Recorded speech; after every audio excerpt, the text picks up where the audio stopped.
Edmond Marukyan համեցեք Առայժմ անզեն շուտով զենքով Ես հիմնավորում թե ինչ նկատի ունեմ քննարկում ենք ազգային ժողովի պատգամավորի գործունեության երաշխիքների մասին օրենքը եւ այո ես առաջարկում եմ որ նախագծում մենք ունենանք այն դրույթը, որը որ կա մարդու իրավունքների պաշտպանի մասին օրենքում, որ պատգամավորը եւ նրա ընտանիքը գտնվում են պետության պաշտպանության ներքո եւ պատգամավորի դիմումի հիման վրա պետությունը պարտավոր է միջոցներ ձեռնարկել եւ սա ինչու եմ ասում, որովհետեւ նորանկախ Հայաստանի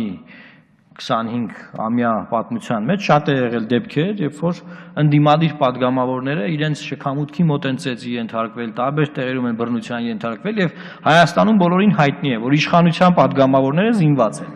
Ընդ որում օրինական զենքով, պարոն Շարմազանով, իշխանության պատգամավորները զենք ունեն, որովհետև նրանք զենք ունեն նվեր տված, կան պատգամավորներ, պարոն Հարությունյան,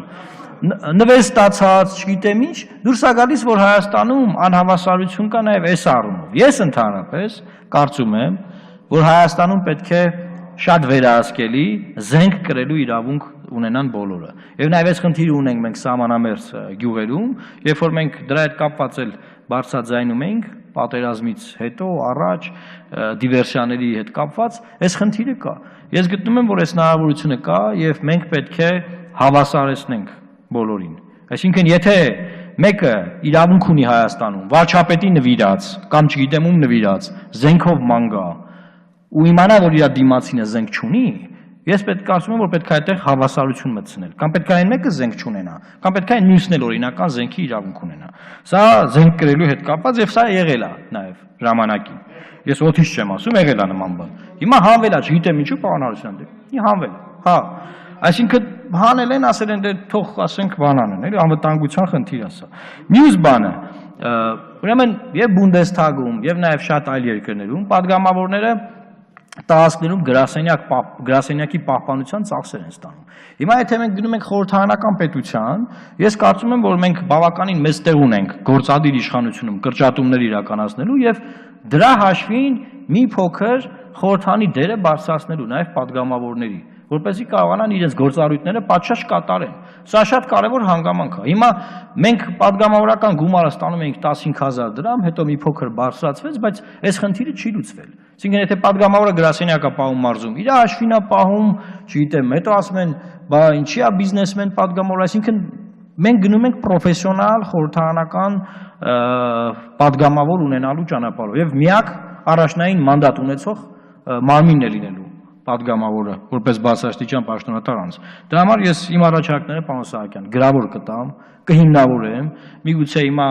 մի քիչ բանով եք ընդունում, որ ասում եմ զենքի հետ կապված, բայց ես գտնում եմ, որ պետք է հավասարություն լինի, բայց այդ ոնց եղավ, որ ասենք բանա, ու նաև սա վերաբերում է քաղաքացիներին, ես դրա հետ կապված եմ ասում, տպավորություն կա, որ հարուստ ով փող ունի, նա զենքով է,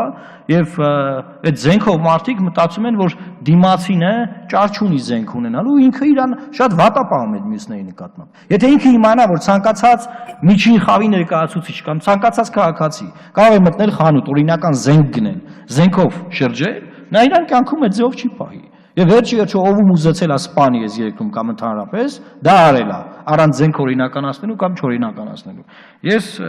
սրա հետ կապված իմ առաջարկները կներկայացնեմ, ես գտնում եմ, որ այո,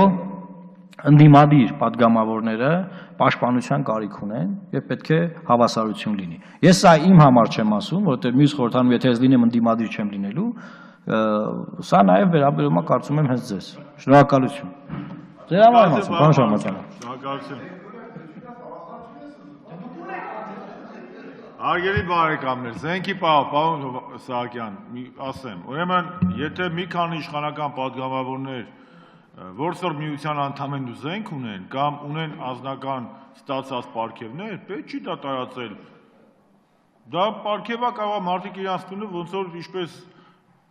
դիպլոմները պահում են։ Իսկ ինչ վերաբերում է զենքին, падգամավորի զենքը իր միտքն է եւ իր խոսքրու խիղճը։ Հիմա խղճով մտքով լսենք Հովհաննես Սահակյանի խոսքը, համեցեք։